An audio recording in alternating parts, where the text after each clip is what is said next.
Podem sentar, queridos, porque dele, por ele, para ele são todas as coisas. Glórias, pois, damos ao nome de Jesus, amém? Eu sou apaixonado por esse ambiente de acampamento. Não porque eu entenda que é um retiro, que a gente está se retirando para evitar algum tipo de problema. Conheço o pastor Álvaro, conheço o seu ministério, conheço um pouquinho da visão da tribo de Gade. E eu sei que não é estilo de leão, é correr de briga. Acredito que nós não estamos aqui para evitar que crente vá para o carnaval. Porque quem veio para cá com essa mentalidade, saiu fisicamente do carnaval, mas o carnaval está na cabeça do cara. Então não adianta fazer esse tipo de estratégia. Nós estamos aqui no Centro de Capacitação Missionária. Amém. O que vai acontecer depois desse acampamento, a gente crê sim que olhos ainda não enxergaram, ouvidos não ouviram, coração ainda não sentiu aquilo que é do derramado Espírito. Amém? Eu queria estar com vocês mais cedo, falei com o pastor, mas não pude por um motivo justo. Eu estava no salão de beleza, fazendo um procedimento no cabelo. E deu certo, porque foi uma gradativa degenerativa, permanente, irremediável. Queria eu estar no salão, dia de domingo de manhã. Na verdade, faleceu a vovó de uma discípula e a gente tem que dar assistência. Mas o meu pensamento era vir cedão para cá, até com a família, mas minha esposa não acordou bem. Peço até oração pela pastora Betânia. Não tem sido fácil esses dias. Recebemos uma notícia difícil ano passado, um desgaste nas articulações, e o médico disse que é degenerativo e vai ter que conviver com a dor, e essa dor só vai aumentar. Isso é o que o médico diz, mas o médico dos médicos tem outro relatório para nós, e a gente crê nisso, amém? Feche os seus olhos aí onde você está, e vá dizendo para ele o quanto você quer mais dele. A glória do Senhor se manifesta onde há fome. A glória do Senhor se manifesta onde há sede pela sua presença. Esses são dias de despertar, porque todos os dias o são. Continue orando. Te queremos, Senhor. Faz desse acampamento, sim, Deus, centro de capacitação, de treinamento, de avivamento. Não queremos sair daqui da mesma maneira que chegamos. Estamos aqui debaixo de um propósito, Deus. E onde existe propósito do Senhor, há fogo, há unção, há poder, há transformação. Onde existe propósito do Senhor, há quebrantamento. E nós ainda acreditamos no genuíno Evangelho. Nós ainda acreditamos no simples e profundo Evangelho. Ainda acreditamos que tudo o que precisamos é nos humilharmos na Tua presença. Ainda acreditamos que o Evangelho só começa a nova vida quando antes ocorre a morte. Ainda acreditamos na mensagem da cruz. Ainda acreditamos nessa cruz do Calvário. E estamos aqui para ser ainda mais transformados pela Tua palavra. Obrigado pelo que já fizeste desde ontem, nesse ambiente. E por tudo aquilo que vai fazer, porque sempre a glória da segunda casa é maior do que a da primeira. E tudo que acontecer aqui vai ser uma crescente de glória em glória. Nós cremos nisso. Alinha os nossos pensamentos com os Teus agora, Senhor. Que todas as setas de entretenimento e distração nas nossas mentes sejam refutadas, quebradas. Que toda voz do inimigo, que toda boca maligna seja amordaçada agora, em o nome do Senhor Jesus. Tudo aquilo que o inimigo está tentando promover nesse exato momento, para não permitir a semente cair no bom solo, nós repreendemos no nome do Senhor Jesus. Declaramos o Teu mover, e declaramos o teu agir para a tua glória, Senhor. Amém. Queridos, perguntei esses dias ao pastor Álvaro qual era a direção que Deus tinha dado para esse acampamento. E ele falou: olha, é um acampamento que Deus falou no nosso coração sobre o despertar e o despertar dos leões. Achei bastante interessante a gente poder se enxergar como leões, porque tem tudo a ver. Romanos 8:29 diz que o grande propósito de Deus para mim e para a sua vida é nos tornarmos cada dia mais semelhantes a Jesus. E Jesus é o leão da tribo de Judá.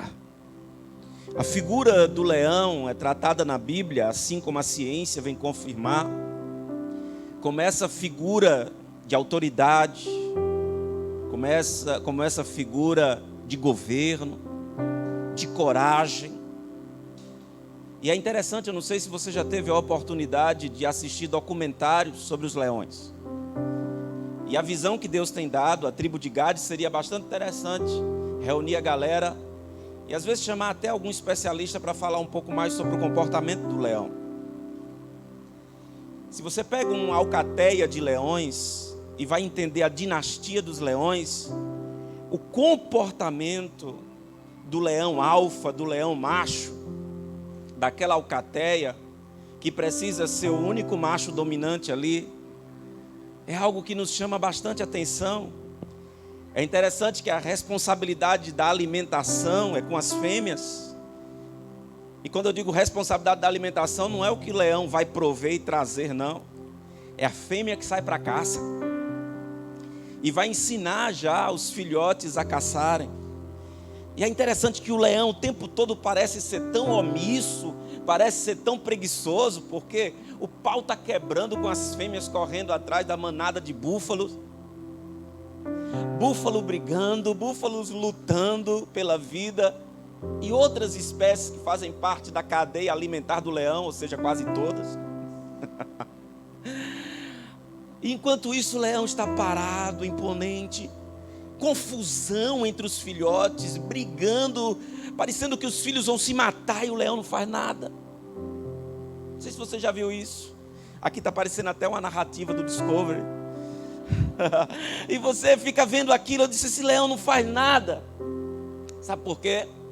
Porque confusões superficiais e aquilo que faz parte do processo de amadurecimento e os mimimis que acontecem na alcateia dos leões não altera o comportamento do leão.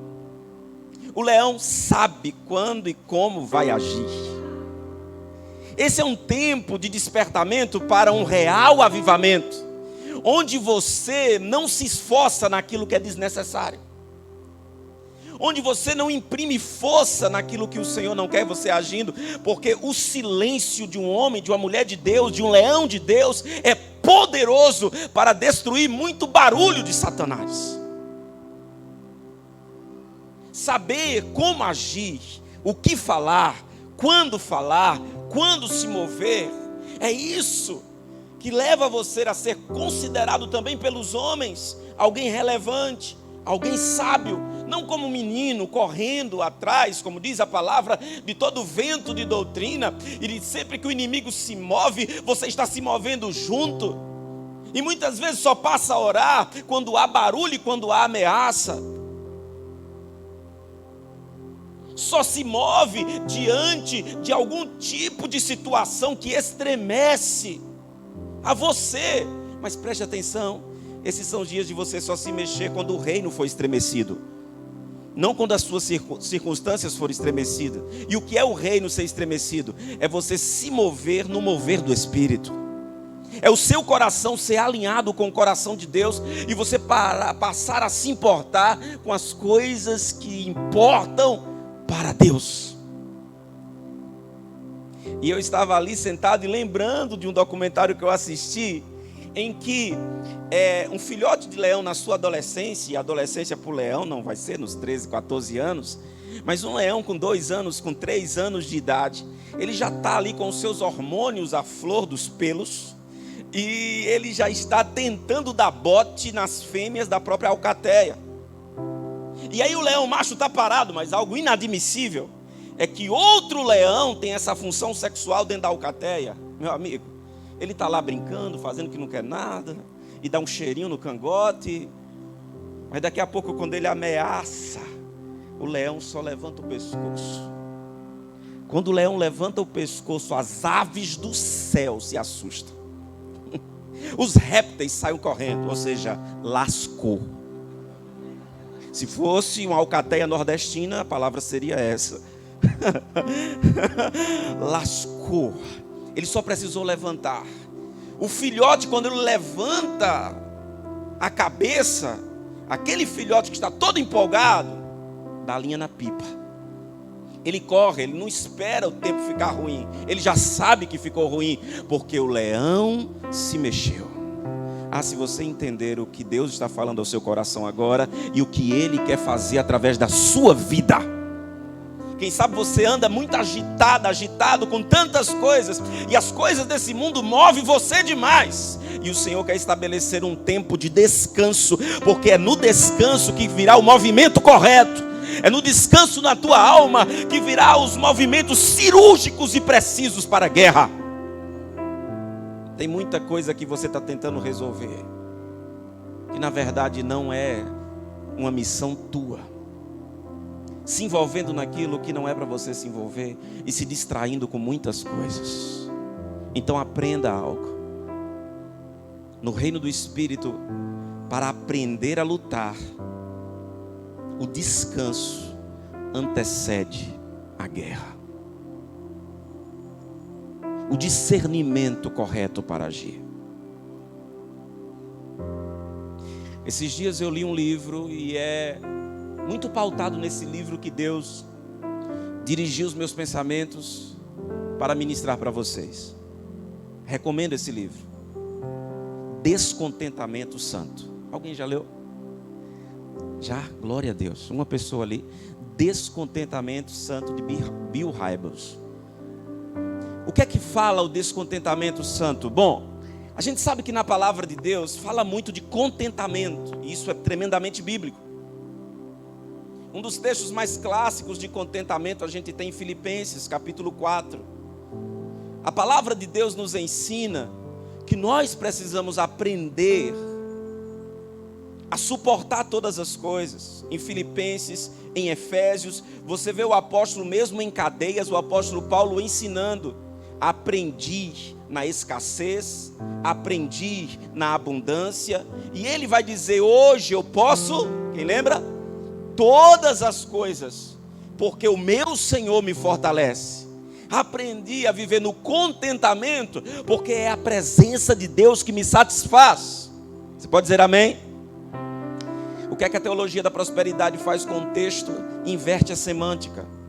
O texto fala: aprendi a suportar. E o que é que o evangelicalismo brasileiro faz? A maioria das igrejas ensina que eu posso tudo no sentido de conquistar. Não trabalho, sou preguiçoso, estou sem grana, mas eu creio que eu vou pegar esse cartão, vou passar lá no banco e vai sair dinheiro. Vai, porque Deus é poderoso. Ensina e cria outro tipo de Jesus. E aqui eu quero começar a falar sobre isso. O contentamento que a Bíblia nos ensina é o contentamento a despeito das dores, porque a Bíblia o tempo inteiro nos ensina a sofrer. Porque aprender a sofrer é viver em excelência. Aprender a conviver com as dores com discernimento e a não nos mover por causa das dores, mas a despeito delas, agirmos conforme a vontade de Deus. Isso é evangelho. Mas o que é que a gente ouve por aí? Se você sofre, é porque está em pecado. Se sofre, é porque não devolveu o dízimo. Se sofre, é porque a campanha era de 20 dias e você só fez 20 dias e meio. Falso evangelho. O verdadeiro evangelho nos ensina a ser como Jesus é. Que passava por todos os níveis de sofrimento, mas com um só foco: fazer a vontade do Pai.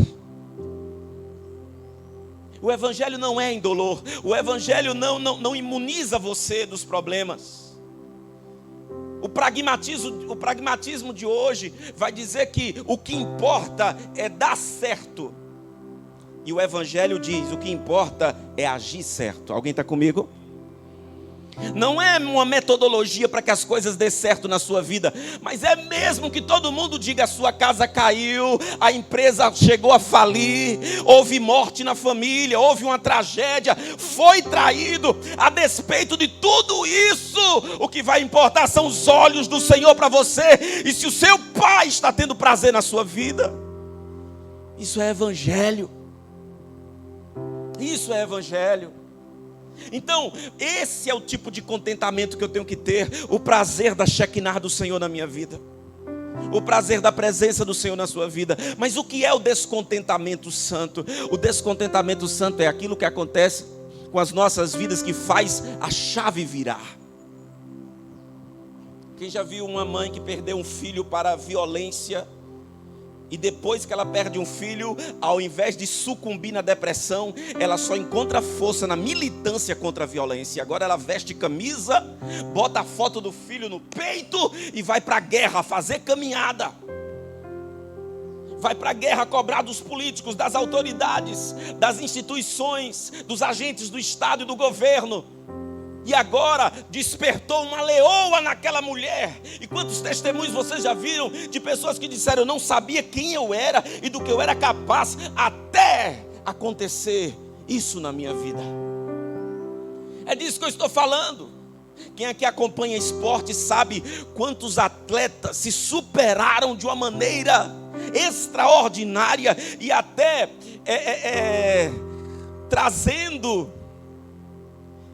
até para a ciência uma confusão, porque eles não entendiam como é que aquele atleta poderia voltar a jogar, voltar a competir e ainda se tornar o melhor do mundo de novo, bater recorde de novo. Por que é que Ronaldo foi chamado de um fenômeno? O que fez ele se superar? A grande pergunta é: o que as frustrações estão fazendo com a sua vida? E nós vamos ver biblicamente que houve diversos descontentamentos santos. Por que entra o santo na palavra descontentamento? Porque é quando o descontentamento da nossa alma tem a ver com o despertar de Deus nas nossas vidas. É aquilo que Deus permite para chamar a sua atenção. Muitas vezes no evangelho falso, nós estamos pensando que Deus está preocupado, muito preocupadinho com os nossos gostos, com os nossos desejos. Deus está preocupado com a inércia da igreja. Deus está preocupado com o sal que se tornou insípido e para nada mais presta senão para ser lançado fora e pisado pelos homens. Deus está preocupado com as lamparinas que não tem mais azeite. Essa é a preocupação do Senhor. E muitas vezes você não entende porque tanta coisa que você projetou não está dando certo. É porque está faltando alinhamento. Ei, escute uma coisa: não há avivamento sem alinhamento do seu coração com o céu. Não queira esse avivamento. Não existe querer fazer a obra de Deus e decidir ser luz, decidir ser sal e querer uma vida perfeitinha aqui na terra. Não, isso não existe. Não existe. Evangelho ainda é sofrer, ainda é passar pela moenda. Quem aqui gosta de caldo de cana, levante sua mão, se manifeste, não é pecado.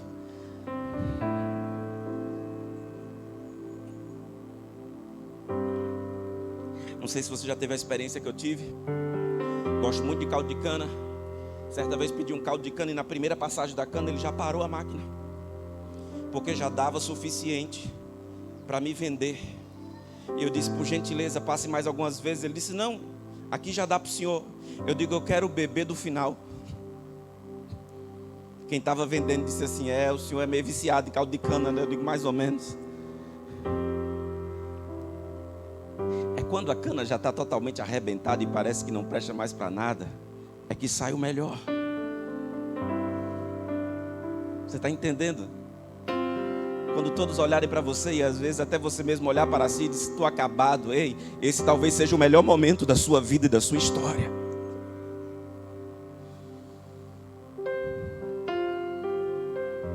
O despertar de um leão é exatamente o descontentamento correto e dentro de um propósito.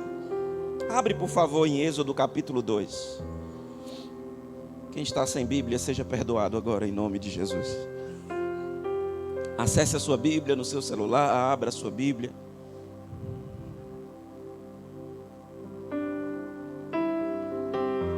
Aleluia. Aleluia.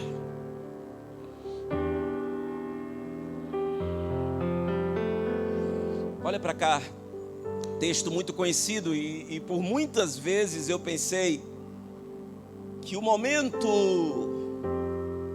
que o divisor de águas na vida de Moisés havia sido quando ele viu a sarça ardente no meio do deserto. Aquele arbusto no meio do deserto com um fogo estranho, porque o fogo não consumia a sarça e não parava de queimar. Que fogo é esse que queima no arbusto? O arbusto não se despedaça, não se consome, não é destruído, e o fogo também não para, e a chama é forte. Que fogo é esse? Esse fogo não é natural. Eu pensei que aquele momento da sarça ardente tinha sido o grande momento na vida de Moisés, mas a chave virou na cabeça de Moisés antes disso. Êxodo capítulo 2, versículo de número 11. Naqueles dias, sendo Moisés já homem, saiu a seus irmãos e viu os seus labores penosos. Olha para cá, Moisés saiu e viu os seus irmãos, mesmo sendo criado dentro do palácio. Sabemos da história de Moisés, não tenho tempo aqui para a gente discorrer mais. Mas Moisés, enquanto hebreu, criado ali no palácio, filho de criação da princesa, ele sai, agora já homem, não mais menino, e essa palavra homem aqui está falando de amadurecimento, e Moisés agora sai consciente e olha e vê o seu irmão de sangue, o seu povo, o povo hebreu, debaixo de penosas cargas, na escravidão. Esse é o momento que em Moisés é gerado um descontentamento santo. Está comigo aqui, gente? É nesse momento que Moisés diz: basta! E sanguíneo e impetuoso como era Moisés, ele não soube lidar com esse descontentamento santo e pecou. Olha o que diz. Olhou de um lado, olhou de outro, e vendo que não havia ali ninguém, matou o egípcio e o escondeu na areia. A vida de Moisés muda depois daí. Precisava matar alguém? Não, mas o ponto aqui não é o assassinato, o ponto aqui é o descontentamento santo no seu coração. Quero te fazer uma pergunta, preste atenção, redobre a sua atenção. O que é e qual é a área da sua vida que tem gerado um descontentamento no seu coração? Porque a grande problemática desse mundo aqui não é a ausência de governo ou o problema que nós temos na política. Sabemos que temos um problema de corrupção no berço, sabemos que temos um cenário nacional devastado e devastador, corrupto e corruptível, desde o berço da nossa nação.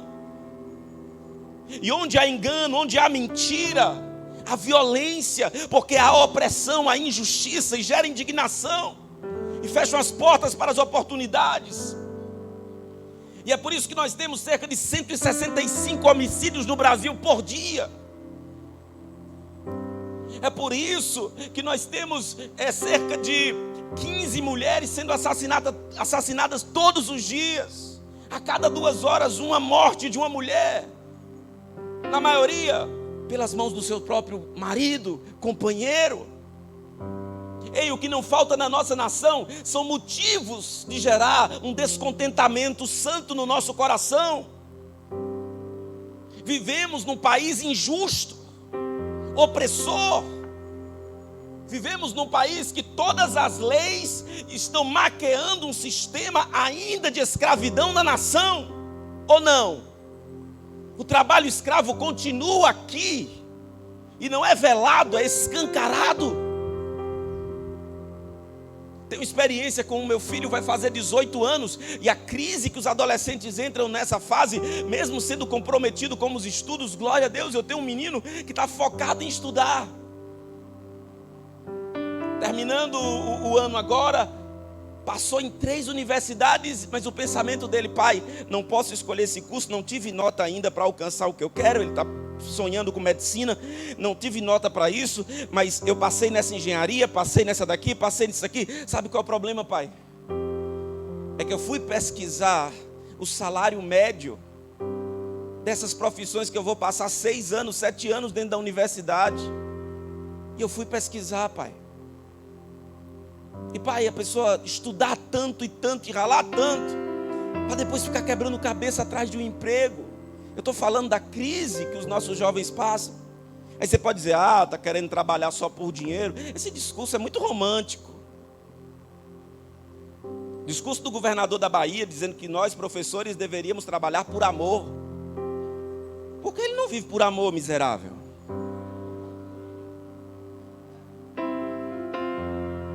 E aí meu filho diz assim: pai, a medicina é algo que eu sonho, porque eu posso ajudar muita gente e eu vou ter uma qualidade de vida para fazer isso.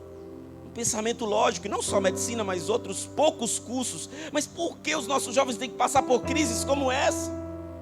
Tudo tem a ver com a corrupção, tudo tem a ver com o pecado. Meu irmão, isso gera um descontentamento. Agora, o que é que você está fazendo com o descontentamento do seu coração? Essa manhã Deus está dizendo para mim e para você: o posicionamento do leão não é correr das adversidades. O posicionamento do leão é levantar a cabeça. O posicionamento do leão é se posicionar e agir. A partir dessa manhã, você não vai correr das frustrações santas, você vai se aproximar delas. E sabe o que eu estou dizendo? É que se algo gera descontentamento no seu coração, é a pobreza, é a miséria. Então se aproxime dos pobres e dos mais necessitados e vá servir, porque você é luz, você é sal, você é a mudança, você é o remédio. A cura está na igreja. Aleluia. Me veio um texto aqui, não precisa abrir, mas diz 2 Reis, capítulo número 2, quando o profeta Eliseu lembra, chegam para ele e dizem assim: olha, a cidade aqui é de boa aparência, ela é bem situada, mas as águas da cidade são amargas. Quem lembra desse texto? E nós não conseguimos prosperar porque as águas são amargas, incapazes de gerar produção. E a Bíblia diz que qual foi a metodologia de Eliseu? Quem lembra? Traz aqui um jarro novo, coloca sal. E a Bíblia diz que Eliseu vai até a fonte das águas. Diga comigo, fonte. Na fonte das águas, na fonte do problema, na nascente. E ele lança sal, e as águas se tornam doces. E as águas se tornam águas capazes de gerar prosperidade, de mudar a miséria em um estado agora de prosperidade e de paz. O que é que Jesus falou em Mateus capítulo 5 sobre mim e sobre você? Que nós somos o sal da terra. Assim como a cidade lá em 2 Reis capítulo 2 tinha apenas aparência e era boa situada, era bem situada, mas as águas estavam amargas, assim é o Brasil. Quem aqui estuda um pouquinho sobre o Brasil sabe, nós não somos um dos países com potencial de maior prosperidade no mundo. Nós somos o principal país em recursos naturais. Todo mundo bota o olho nas riquezas da nossa nação. Mas qual é o problema? As nossas águas ainda estão amargas. O nosso povo ainda está corrompido e aprisionado. É por isso a importância de um acampamento voltado à libertação. Porque como a igreja vai ser libertadora se está cativa? Como o povo de Deus vai guiar as pessoas se nós estamos cegos? E sabe o que é mais sério? É que nós temos pessoas maravilhosas dentro dos templos e pessoas com boa intenção. Porque antigamente, gente, olha para cá, antigamente o falso evangelho era apenas voltado aos líderes mercenários, os falsos profetas, quem queria se enriquecer. Hoje a problemática não é apenas essa. O falso evangelho está travestido de uma maneira, querido, tão terrível dentro da igreja, que a nossa capacidade de discernir, ela não consegue aferir isso sem a presença do Espírito Santo. O apóstolo Paulo, escrevendo para a igreja de Corinto, ele disse assim: olha, cuidado, porque apresentaram para vocês um outro Jesus. Ou seja, existe Jesus fake em um evangelho fake. Olha para mim, quem já foi no aniversário e viu um bolo perfeito na mesa? Oh, glória! Quem ficou decepcionado porque ao final da festa você comeu um bolo ruim, ressecado e sem recheio, e o mesmo bolo perfeito ainda estava lá, ninguém cortou e não cortou porque ele não era real, ele era fake. E é melhor comer o ressecado do que comer o de isopor, sim ou não? Então não queira o fake, por mais lindo que ele seja. Esse é o problema do evangelho hoje. Apresentar um falso Jesus para muita gente, gente boa, gente que de fato quer Jesus. E nós temos todo tipo de Jesus. Jesus Aladim. As pessoas estão esfregando a lâmpada e fazendo os seus pedidos. 3 desejos. Quem já viu aqueles desenhos do saio, né? Já leu Aladim? Então sai aquele gênio grandão, na maioria das vezes azul, com a cabeçona. Ô gênio feio, né? Tá mais para demônio ali. E sai e faça 3 pedidos. E as pessoas querem esse tipo de evangelho. Existe o Jesus curandeiro. As pessoas só estão atrás para receber cura. Jesus, seu Creyson. Quem lembra do seu Creyson? Seus problemas estão resolvidos? Seu Creyson. Jesus Kelvin Costa, que é o guarda-costa. Meu corpo. Tem crente ainda hoje dizendo: meu corpo é blindado, pastor. É fechado. É mesmo, irmão. Querido, crente morre. Crente está andando, o passarinho caga na cabeça. Essas coisas acontecem com crente. Crente tropeça, arranca a unha. Sim ou não? Crente leva fora.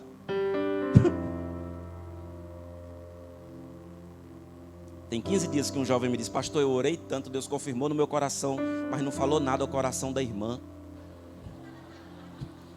Eu digo: vaso.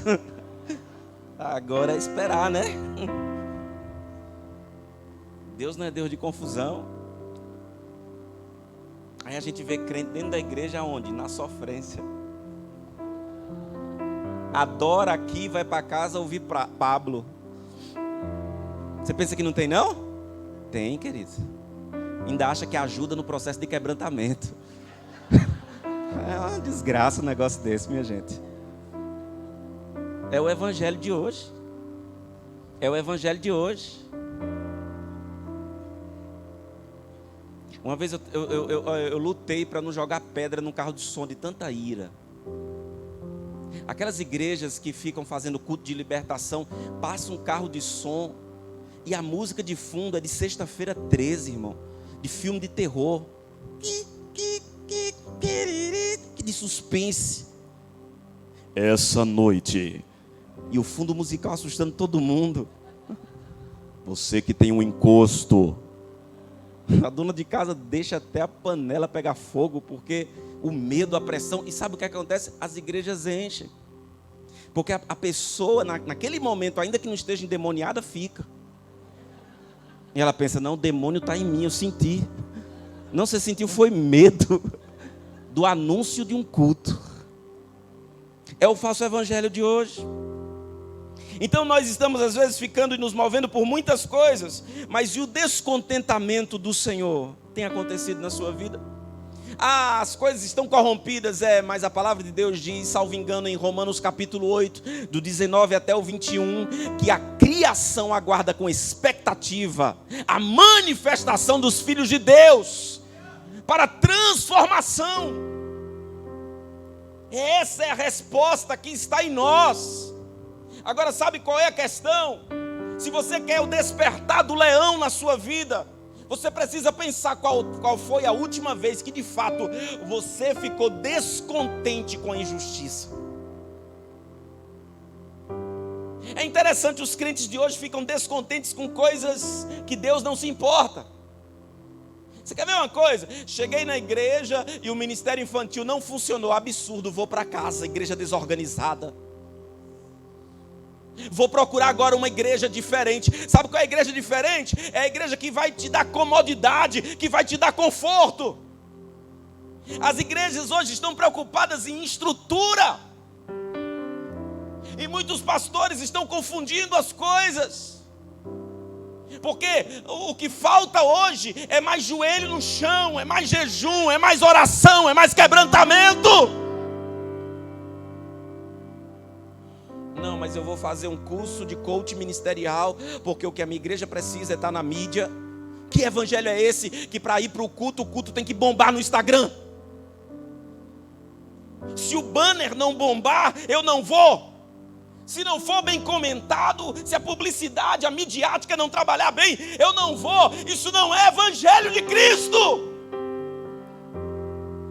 O evangelho de Cristo diz: ainda que a igreja hoje esteja fechada, eu sou igreja.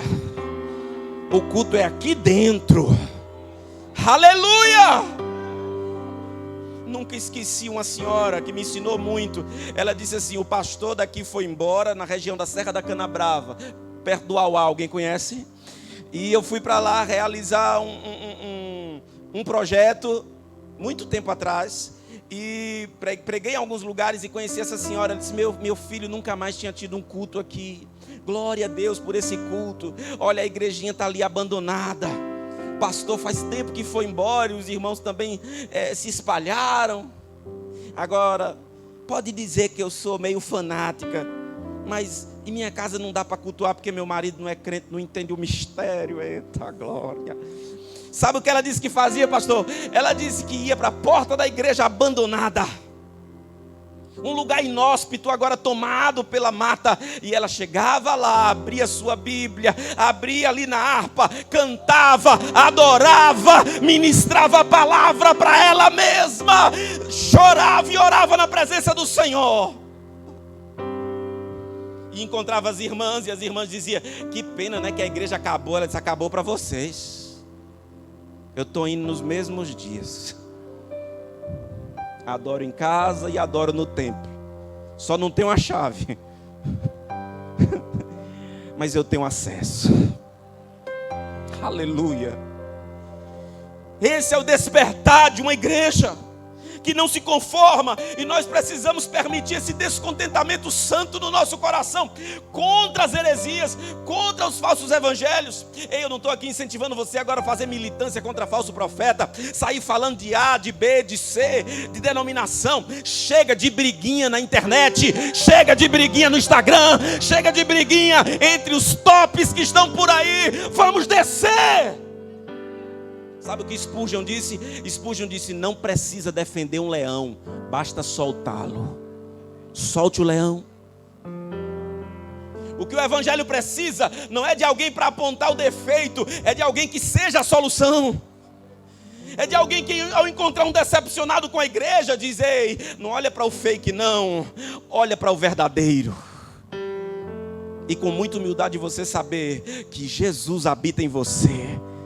Ei, eu estou profetizando na sua vida. Você vai fazer amizades com pessoas que estão tão frustradas e decepcionadas com o falso Jesus que criaram para ela. E eu profetizo que os olhos dessas pessoas se abrirão, assim como foi com os discípulos no caminho de Emaús. Será com essas pessoas. Elas verão o rei. Elas vão cair em si e dizer: ei, era Jesus que estava entre nós. Ele está entre nós. Aleluia. Assim como Moisés, o improvável pode ser contigo. Ei, alguém aqui da minha idade, alguém aqui que já assistiu Popeye, levante sua mão. Popeye. Meu Deus, a galera ainda assiste Popeye. E alguns, quando saem desse acampamento, vão para o YouTube saber mais sobre Popeye. Eu sou o marinheiro Popeye. Querido, tem uma coisa no desenho do Popeye. Aquele marinheiro apaixonado por aquela mulher tão bela. Eu não entendi aquela paixão por Olivia. Aquelas pernas de Olivia, meu Deus. Aquele nariz de Olivia. E Popeye, apaixonado por Olivia, brigava com quem? Com Brutus. Brutus, que tinha um demônio da gula. Sempre o almoço de Brutus era um pernil desse tamanho na mão, não era? E eu tinha inveja dele. Confesso, porque eu, quando criança, só tinha um sonho: comer um frango assado sozinho. Eu, só pra mim. Você já teve sonhos assim? Tamo junto. Até que meu pai comprou e disse: se você não der conta, você apanha. Resultado, apanhei. Peia, todo com um olhinho de frango aqui, ó. E peia. Quem bateu foi minha mãe. Meu pai nunca triscou a mão, mas eu tinha mais medo do meu pai, pelas disciplinas dele. E eu assisti ali o Popeye. Tem uma coisa interessante em Popeye. Popeye percebia as coisas, Popeye ficava vendo que a coisa estava pegando, mas sempre tinha uma frase de Popeye antes dele tomar o espinafre, antes de comer espinafre, que ele estava ali mais raquíticozinho, não tanto, mas depois, o muque crescia. Mas algo acontecia antes do espinafre. Popeye tinha uma frase que ele dizia: não posso mais aguentar. Dependendo da legenda, da dublagem que fazem, muda essa frase. Mas o que ele dizia é: minha paciência chegou ao fim. Ei, o que eu estou dizendo para você é que tem muita coisa que Deus já está esperando faz tempo que você fique indignado, mas você ainda está acomodado.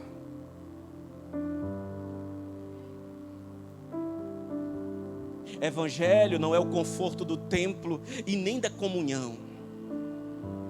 Evangelho é a comunhão e é a coletividade, mas movido por um só sentimento de indignação. Uma indignação santa. De pessoas que estão morrendo, tendo a solução disponível. Quem verdadeiramente conhece a Cristo não passa por essa terra sem esse descontentamento santo. Cada um de nós pode exercer nessa terra, e devemos, um ministério com relevância. Nós aprendemos errado, gente. Ministério para a gente é o ministério que está dentro da liturgia de um templo. Quais são os ministérios da sua igreja? Você só pensa no ministério de louvor, no ministério da recepção, no ministério infantil, no ministério de teatro. A igreja brasileira ainda está presa nisso. E você não entende que você é um ministério de Deus. Você é o obreiro. Você é o trabalhador. É você. E o que é que está gerando descontentamento no seu coração? Já estou concluindo. Mas para pensar. Assim como Moisés, Davi não foi diferente. Lembra 1 Samuel capítulo 17? O descontentamento no coração de Davi ao perceber aquele gigante filisteu todo dia afrontando Israel, dizendo: Deus de vocês é fraco. Deus fraco. Lembrei de Hulk quando pega o irmão de Thor, que eu esqueci o nome. Pá, pá, pá, pá. Deus fraco. Melhor cena para mim. Eu fico imaginando o povo olhando aquele Deus, aquela divindade, passando por isso. Pois é. O sentimento que veio no coração de Davi foi o que fez. Ei, não foi Davi era um menino corajoso. Será que não tinha outros corajosos no meio do arraial? A questão foi que Davi permitiu um descontentamento santo. Aquilo que indignava a Deus indignou Davi. E ele se levantou com todas as impossibilidades. Sem aparência, sem ser menino bélico, sem ser menino de guerra, sem ser reconhecido como um lutador. Seus irmãos eram homens de guerra. Davi foi desprezado aos olhos do próprio Samuel. Sim ou não? O profeta vai na casa e diz: passa. Talvez seja esse. Não, mas não é. Passou todos os irmãos dele e disse: não, Não é nenhum desses. Até que o pai disse: ainda tem um ali. Ó, o resto. Alguém já chegou na sua casa depois, umas 3 horas da tarde com fome, dizendo: ainda tem comida? Pai, tem um restinho ali. Davi. Mas quem já comeu o restinho, saciou a fome e evitou enxaqueca, diga glória a Deus. Quem já se alegrou porque abriu e ainda tinha um restinho de cuscuz e você falou em mistério. Aleluia, irmão. Resto na mão de Deus é tudo. Ainda tem um restinho ali, chama o resto.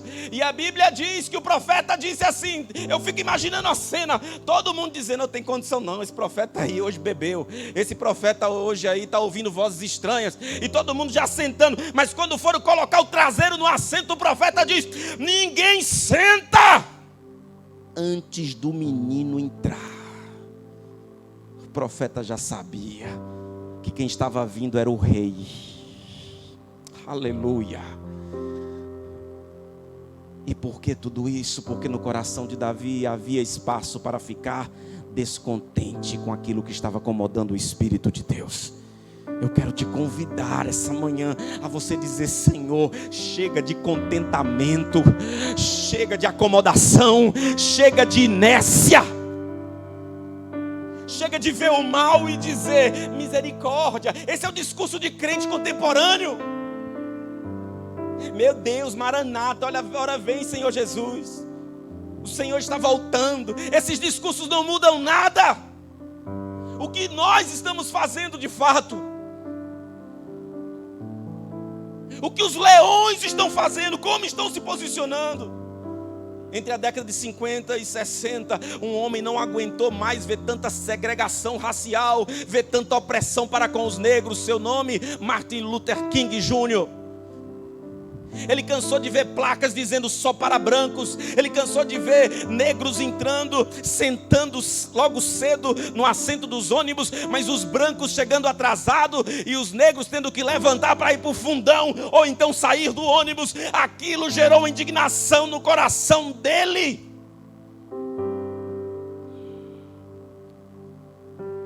E as suas ações de justiça mudaram a história. Ainda tem muito a conquistar, mas houve homens como ele que ficaram indignados, uma indignação lícita e com propósito, que os fizeram agir. Sabe qual é o problema da igreja brasileira? Muito blá blá blá, a gente tem muito discurso, a gente fala muito e faz pouco. Eu cansei disso. Eu cansei, irmão, de como pastor ficar resolvendo meninice dentro da igreja, resolvendo fofoca dentro da igreja. Disse-me disse. Pessoas que não se converteram e a gente está esperando frutos de quem não é árvore do jardim de Deus.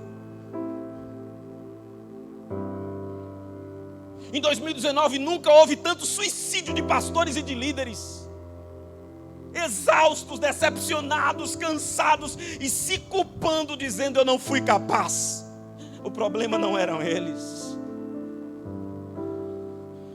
O problema é uma igreja fake, com um Jesus construído, que não conhece o verdadeiro evangelho. É tempo de levantarmos, irmãos. Nós não podemos contribuir com a desgraça que está posta. A criação está aguardando ainda a manifestação dos filhos de Deus, dos homens e das mulheres de Deus. Por que é que não estamos mais ficando indignados com a injustiça? Homens como Martin Luther King, que em 1964 em Oslo ganhou o prêmio Nobel da Paz, fez a diferença. Mas não se esqueça que na sacada de um hotel em Memphis ele foi assassinado. Mas antes da sua morte ele disse: eu sei que eu vou morrer por essa causa e irei morrer satisfeito. Onde estão esses homens hoje em dia? Homens como Bob Peace, que quando chegou na década de 50, na guerra da Coreia, encontrou uma fila enorme de crianças, e as crianças choravam logo no início da fila. As crianças chorando, ele disse: por que essas crianças choram? Não são as do final que estão chorando, as do início estão chorando. E aí disseram para ele: Bob, é porque a comida já acabou nos primeiros momentos da entrega. A comida acabou no início da fila, Bob. E ele disse: ainda que eu morra, essas crianças vão voltar a comer. E criou a missão mundial, que já alcançou mais de 98 países até 2015. Que milhões e milhões de pessoas já receberam assistência. Vê como começou a cruz vermelha. Começa com indignação no coração de alguém. Será que você sabe o que Deus está para começar através da sua vida? Às vezes de uma maneira tão simples, mas vai começar. Deus quer começar algo novo, de novo. E Deus não escolhe uns, Deus chama todos nós. Deus chama todos nós. Nós ainda somos tão religiosos que não olhamos para a história de uma Madre Teresa de Calcutá. Vai olhar a história dela. Vai ver quanto essa mulher foi uma leoa, uma brava leoa. Eu vi crente falando, sabe o que? Lá vem mais idolatria de Satanás. Eu sei que a idolatria é de Satanás, mas falando sobre a irmã Dulce. O que eu não vejo é crente fazendo o que a irmã Dulce fez. Eu não vou ficar com o olho nas trevas. Ei, deixa eu te falar. Eu não fui chamado para julgar as trevas, eu fui chamado para ser luz. Eu estou perdendo tempo julgando treva, discussando sobre isso. Eu preciso fazer, mas antes de fazer eu preciso ser.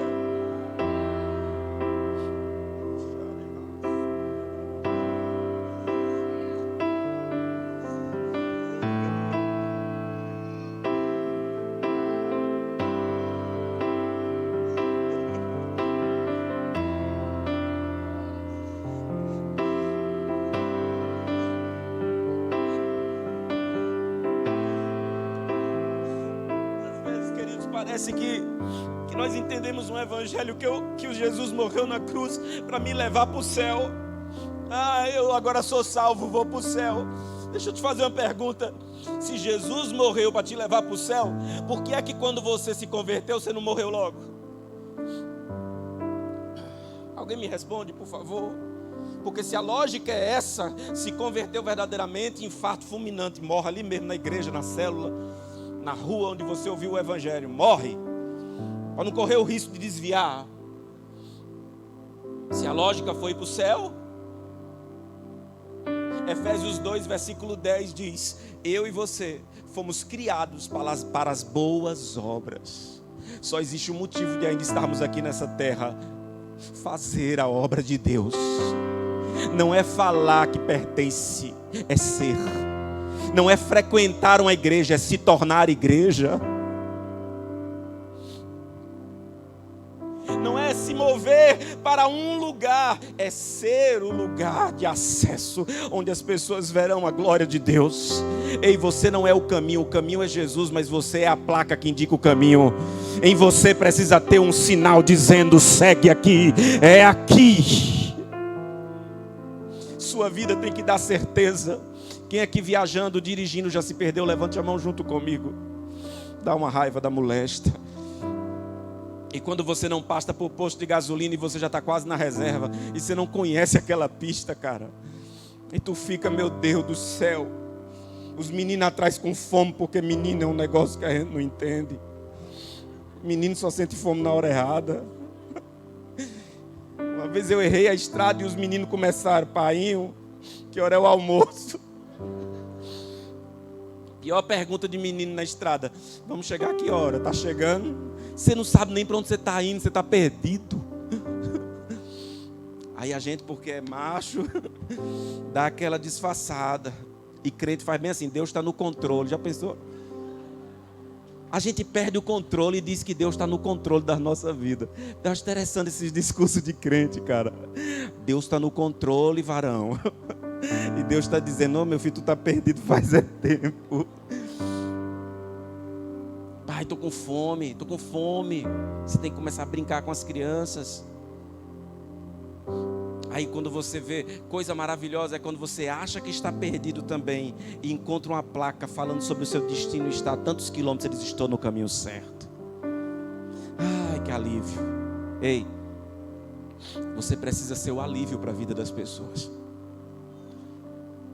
Quando alguém te encontrar, ela precisa ver essa certeza na sua vida. no seu testemunho, nas suas ações, dizendo: Jesus está aqui. E eu quero profetizar, você não vai ser uma placa que vai dizer que está lá na frente, não.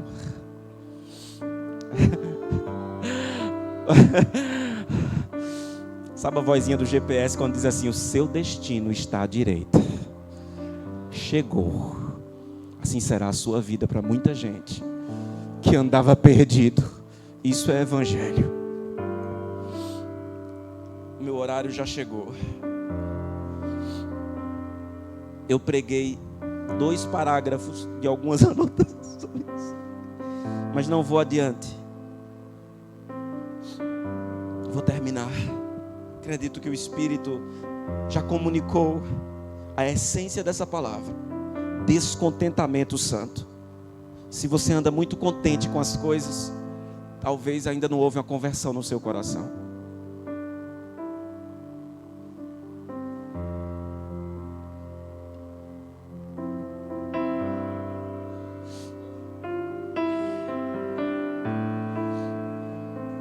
Não tem jeito, irmão, o que nos leva a orar é o descontentamento. Não tem jeito, irmão, o que nos leva a chorar e a jejuar é o descontentamento. O que nos leva a fugir da aparência do mal e a santificação é o descontentamento. Eu olho para vocês, sabe o que eu vejo? Múltiplos ministérios. Assistência a prostitutas, a travestis, a transexuais, a escória da sociedade. Esses dias Deus me mandou fazer algo e eu vou começar logo, ainda não fiz. O Senhor diz: levanta um grupo de mulheres, você só vai para dar uma assistência, mas você levanta um grupo de mulheres e depois um grupo de casais, e nós vamos para os pontos onde estão se prostituindo. E o que é que nós vamos fazer? Nós vamos investir dinheiro neles. Quero começar isso logo, querido. Sabe o que é uma prostituta estar 2 horas da manhã no ponto e você chegar e entregar flores para ela? Falar do valor que ela tem.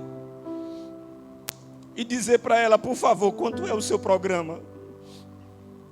Ah, o meu programa é R$50. Toma, R$100, volta para casa. Mas não volta só não, tem um carro aqui para te levar em casa, você permite? Às vezes uma ação de amor vai gerar a cura e a libertação que ela precisa. Onde está a igreja, gente?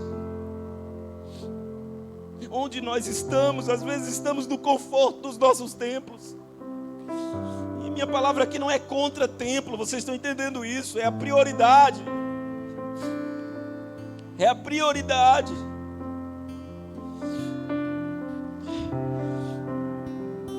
Para quem não sabe, Tiago aqui é discípulo da igreja, que pela misericórdia de Deus eu pastoreio.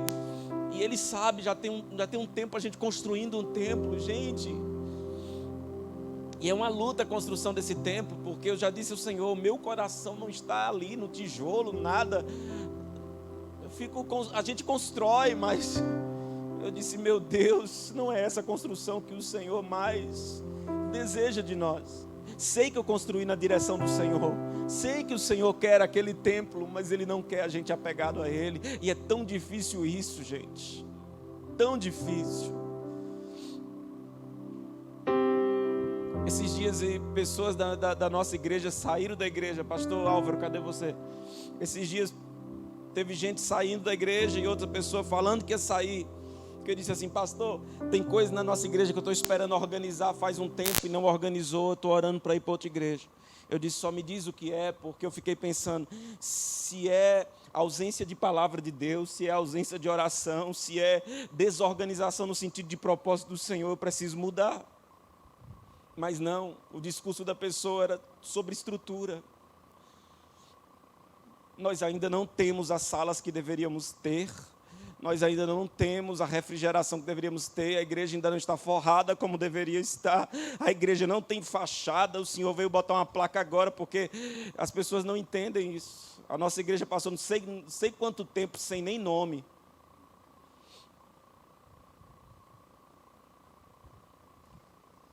E uma das coisas mais cativantes que há hoje em dia ainda é o falso evangelho. Ele é muito sedutor, gente.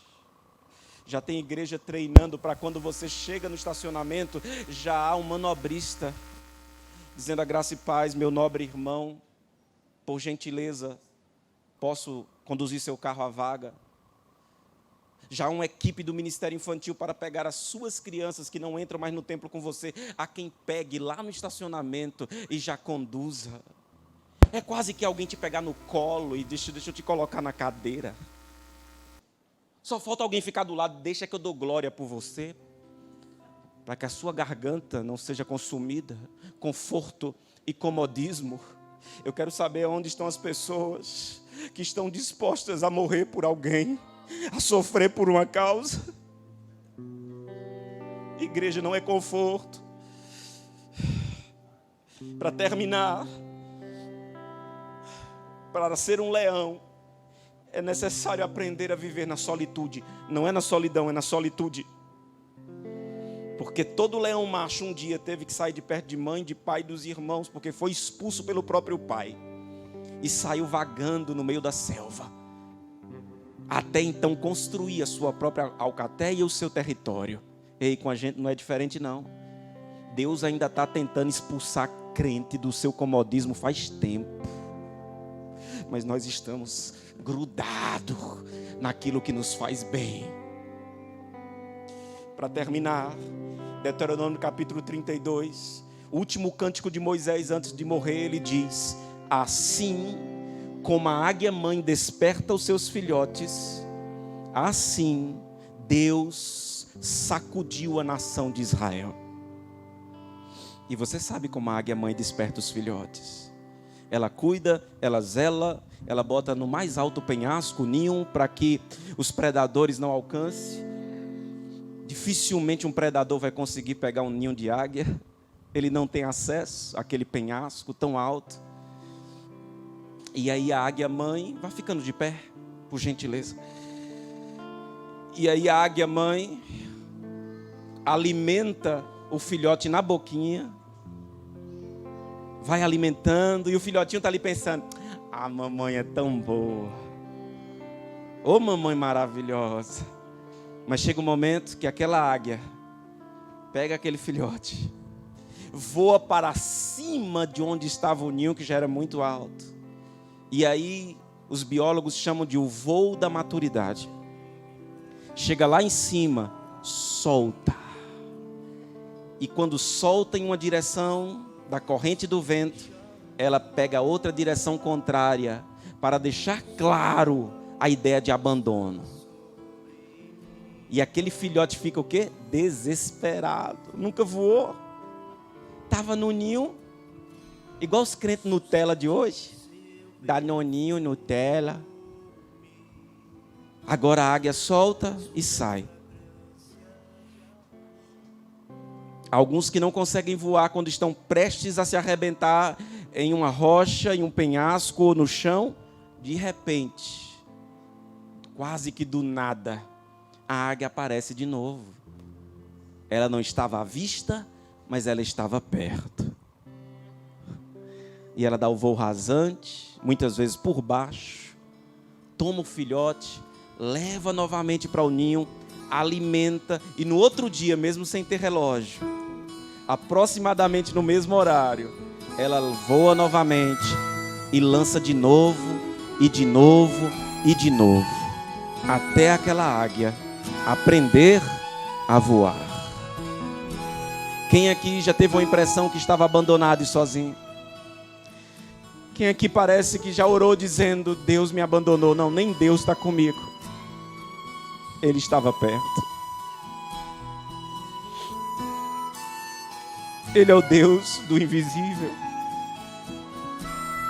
E tudo isso Ele fez para te ensinar a amadurecer, para mudar a sua mentalidade. Feche os seus olhos e corresponda à palavra que você ouviu.